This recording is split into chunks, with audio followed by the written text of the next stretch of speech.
저탄고지 다이어트를 하면 몸이 망가지는 치명적인 이유는 바로 혈관에 염증이 생기고 동맥경화가 생기기 때문입니다. 안녕하세요. 기능의학으로 환자를 치료하는 의사 김원장입니다.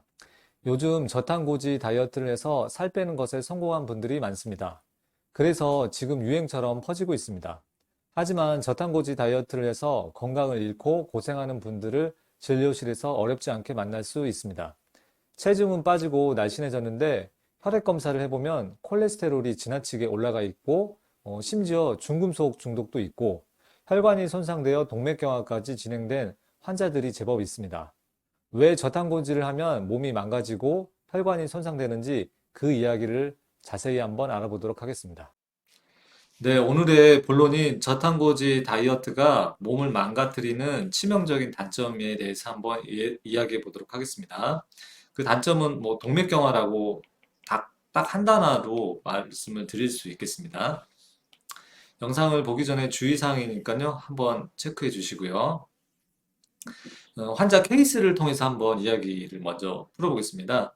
50대 남자 환자가 왔었고요. 약 3년간 저탄고지 식이요법을 했습니다. 그래서 5kg 정도 감량을 했고, 하기 전에는 저탄고지를 통해서 체중 감량을 하기 전에는 원래는 콜레스테롤이 정상이었는데 갑자기 총 콜레스테롤이 많이 올라가고 LDL 수치도 많이 상승을 했습니다. 그래서 LDL 같은 경우에는 200 이상으로 많이 올라갔었고요. 스몰 덴스 LDL, 작은 크기의 그 스몰 덴스 LDL 비중이 상당히 올라가 있었고, 아포 리포프로테인 B도 이 동맥경화 유발하는 인자들이 있잖아요. 요것들이 올라가 있었습니다. 그래서 이제 치료를 위해서 뭐 가벼운 마음으로 저한테 내원을 해서 기능의학적으로 어떻게 하면은 고지혈증을 해결할 수 있느냐, 그것을 상담받으러 왔는데요. 검사를 해보니까 이 스몰 덴스 LDL 같은 경우에는 그 B 타입으로, 여기 보면은 LDL 같은 경우는 1, 2, 그리고 이제 3번부터 7번까지 있는데 3번부터 7번까지가 작은 LDL입니다. 작은 LDL 같은 경우에는 골프공처럼 딱딱해서 혈관에 이렇게 침착이 되어서 동맥경화를 유발할 수 있는 LDL이라고 알려져 있고요. 이 환자 같은 경우에는 그 LDL 비중이 아주 스몰 덴스 작은 LDL 비중이 높아가지고 타입 B로 진단이 돼서 동맥경화 위험이 높은 환자였습니다.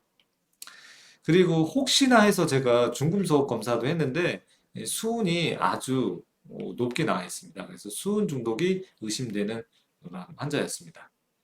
그래서 동맥경화도 있을 것 같은 생각이 들어서 PWV 맥파 전달 속도 측정 검사를 했는데 56세 정도 되는 환자분이었는데 혈관 나이가 77세로 동맥경화가 21년 정도 이렇게 많이 진행된 것을 알 수 있었습니다. 이 환자분이 원래 동맥경화가 있었던 환자인지 저탄고지를 해서 동맥경화가 생겼는지 그것까지는 알 수는 없는데, 저탄고지를 해서 이 동맥경화가 분명히 악화된 거는 맞는 것 같습니다. 그래서 이런 환자들을 제가 너무 자주 보기 때문에 환자들에게 이렇게 저탄고지를 추천하진 않고 있습니다. 그래서 다리 혈관 쪽도 많이 좁아져 있어서 다리 혈압도 조금 팔 혈압에 비해서 낮은 것을 알 수 있습니다. 제 영상을 보신 분 중에서는 다리 혈압이 얼마나 중요한지 알고 있을 거예요. 두 번째 케이스는 40대 중반 환자인데요. 이분도 다이어트 체중 감량을 위해서 한 3개월 정도 저탄고지를 했습니다. 그래서 충분히 원하는 정도로 체중 감량을 성공을 하셨어요. 근데 콜레스테롤 수치가 이렇게 259로 상당히 높아 있고요. HDL도 올라가 있지만 LDL도 상당히 올라가 있었습니다. 이 환자 같은 경우에는 뭐 스몰 덴스 LDL 같은 경우는 정상인 수준이었고요. 근데 중금속 검사를 해보니까 이 환자도 수은하고 카드뮴이 아주 높게 나와 있었습니다. 저탄고지를 하다 보면은 잘못하면 이렇게 중금속 중독에 빠지기 쉬운 그런 함정이 있습니다. 그리고 동맥경화도도 검사를 했는데 이분 같은 경우에는 46세밖에 안 되는 여자 환자인데 혈관 나이가 63세로 17년 정도 진행이 됩니다. 불과 몇 개월 만에 이렇게 어, 저탄고지를 했음에도 동맥경화가 이렇게 심한 것을 알 수가 있었습니다. 이 두 사람의 공통점은 저탄고지 후에 중금속이 높고 동맥경화가 생겼다는 것입니다. 그렇죠? 중금속이 높고 동맥경화가 생겼다. 그러면은 이 저탄고지를 하면은 왜 동맥경화가 생기느냐? 동맥경화는 다름 아닌 혈관에 염증이 생기는 겁니다. 그럼 혈관에 염증은 왜 생기느냐? 바로 활성산소가 높아지기 때문에 생기는 것입니다. 그러면은 이 두 환자는 동맥경화를 유발한 활성산소는 왜 생겼을까? 제가 생각했을 때는 그 검사에서 확인된 거는 일단은 중금속, 아까 수은이랑 뭐 카드뮴 같은 중금속이 많이 높았다는 것을 알 수가 있었고요. 그리고 식이 과정 중에서 당독소가 당독소가 높은 음식을 드셔가지고 동맥경화가 될 수가 있고요. 당독소 같은 경우에는 그 탄수화물하고 그 단백질하고 고열이 만나면서 이 갈변 현상, 갈변 브라우닝 된다고 하죠. 이렇게 브라우닝 되면서 생기는 물질이 당 독소인데 이것이 몸에는 치명적인 그런 만성 염증을 일으키고 혈관에도 충분히 데미지를 줬을 거라고 알 수 있습니다. 그리고 GMO 유전자 조작 그 작물의 사료가 사용된 육류를 많이 먹어서 그리고 또 오메가6 비중이 많이 높은 음식을 주로 먹는 바람에 그리고 지속적인 지방 분해를 통해서 여러 가지 활성산소가 생기고 이것이 결국에는 혈관에 염증을 일으키고 동맥경화를 일으킨 것이라고 저는 예측을 하고 있습니다. 그러면 왜 중금속이 들어왔을까? 이 환자 둘 다 중금속이 온 거는 이 연어를 많이 먹는 경우가 많거든요. 그래서 지방을 많이 섭취하기 위해서 이 저탄고지 하는 분들이 연어를 뭐 초밥으로도 먹고 그리고 연어 회로도 먹고 그리고 연어를 구워서도 먹고 해서 여러 가지 형태로 연어를 많이 먹는데 이 연어 속에는 수은이 엄청나게 많이 함유가 되어 있고요. 이런 참치를 통해서도 또 지방을 고지방 식이를 하게 되는데 이 참치도 수은이 엄청나게 많습니다. 그리고 그 장어 같은 경우에도 상당히 중금속이 많이 있어서 이런 식의 그 해산물 지방이 많은 해산물을 먹게 되면은 이런 중금속을 많이 포함할 수 있고 중금속뿐만 아니라 환경오염 물질도 기타 뭐 팝스나 여러 가지 환경오염 물질도 노출이 돼서 활성산소가 생기고 노화가 진행이 되고 동맥경화가 진행이 될 수 있는 것입니다. 그리고 두 번째 당독소라고 말씀드렸잖아요.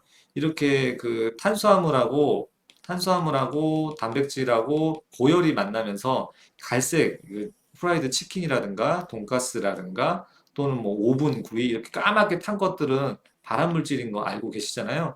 이런 것들이 당독소에 해당이 되고 이렇게 삼겹살 같은 거를 자주 구워서 먹게 되면은 이렇게 갈변 현상이 일어난 부위들은 다 당독소가 되고 이게 당뇨를 유발하고 활성산소를 만들어서 혈관에 염증을 일으키고 동맥경화를 일으킬 수 있는 원인이 됩니다. 그래서 저탄고지 할 때 이런 당독소가 많은 음식을 먹게 되면은 당연히 몸이 망가질 수밖에 없는 것이죠.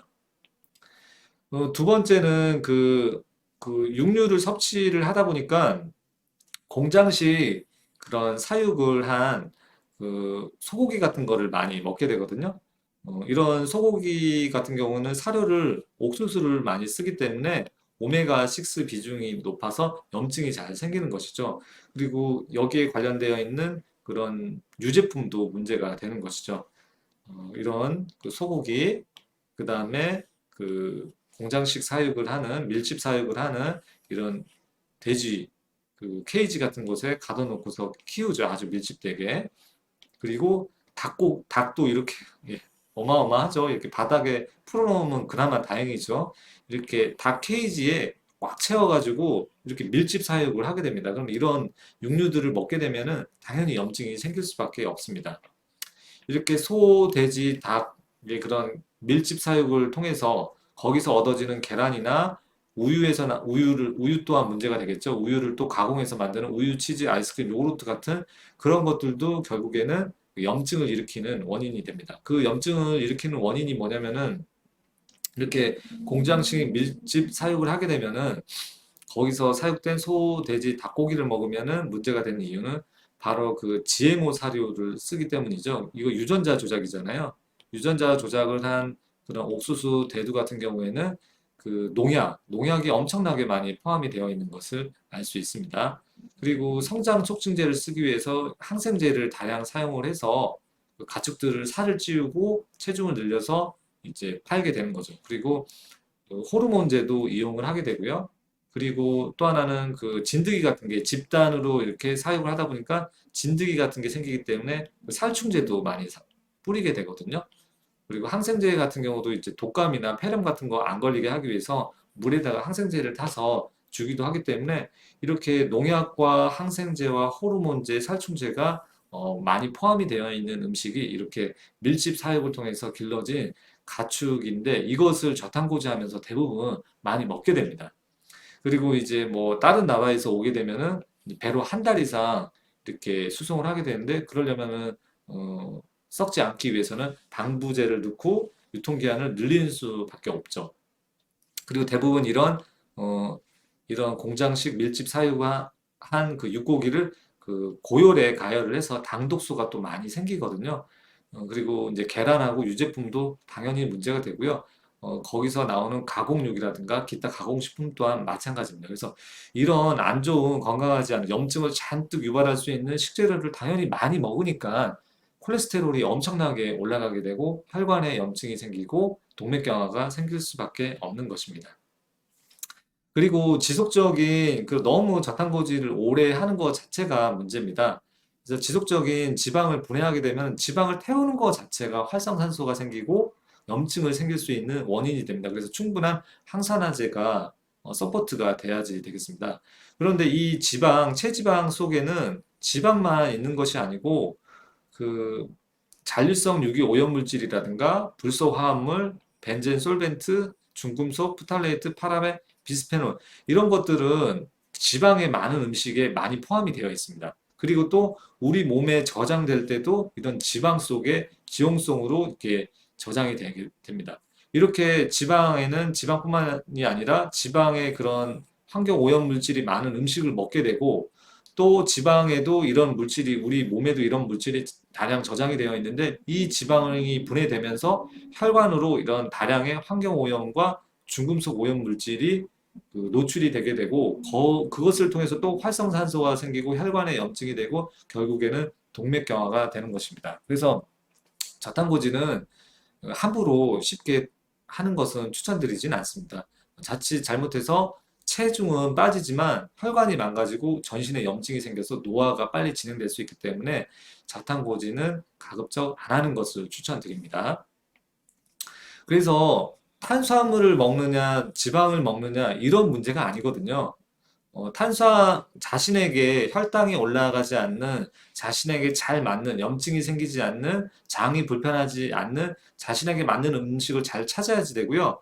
그래서 유기농으로 만든 좋은 탄수화물을 고르고, 좋은 단백질을 선택을 하고, 좋은 지방을 골라서 나의 생활에 있어서 필요한 만큼의 에너지를 제공해 줄 수 있고, 몸을 건강하게 유지할 수 있는 양만큼만 먹고요. 거기에다 적절한 운동을 해서 적절한 체중을 유지하고 건강한 몸을 만드는 것이 중요하지 탄수화물만 먹는다, 지방을 많이 먹는다, 이렇게 극단적인 식이요법을 선택하는 것은 바르지가 않습니다. 그래서 제가 추천하는 방식은 유기농의 그 좋은 식재료를 자기한테 맞는 것을 고르고 필요한 양만큼만 먹고 우리의 그 유산소 운동과 근력 운동을 적절히 해서 건강한 몸을 만드는 것이 좋은 방법이지 이렇게 극단적인 다이어트를 하는 경우에는 동맥경화가 생길 수 있습니다. 그래서 고탄수화물을 먹어도 중성 지방이 올라가고 인슐린이 과잉 분비되면서 동맥경화가 생길 수 있고요.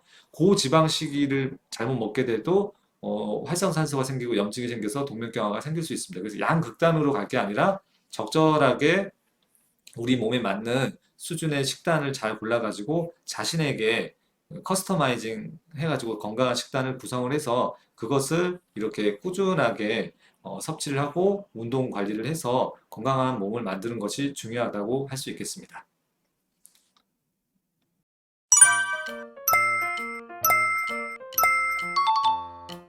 오늘 설명을 들어보니 어떤가요? 왜 저탄고지 다이어트가 문제이고 어떻게 음식을 먹어야 할지 알게 되셨을 겁니다. 저탄고지 다이어트를 했던 분이라면 가까운 기능의학병원에 가서 자신의 혈액 검사 상태, 중금속 상태, 염증 상태, 혈관 건강 상태를 꼭 점검받아 보길 바랍니다. 그리고 필요하면 식이 상담과 중금속 해독 및 혈관 치료도 받아보길 바랍니다. 오늘 영상은 여기까지 마무리하겠습니다. 어제보다 오늘 더 건강해지는 여러분을 응원하며 오늘 영상을 마치겠습니다. 지금까지 기능의학 의사 김원장이었습니다.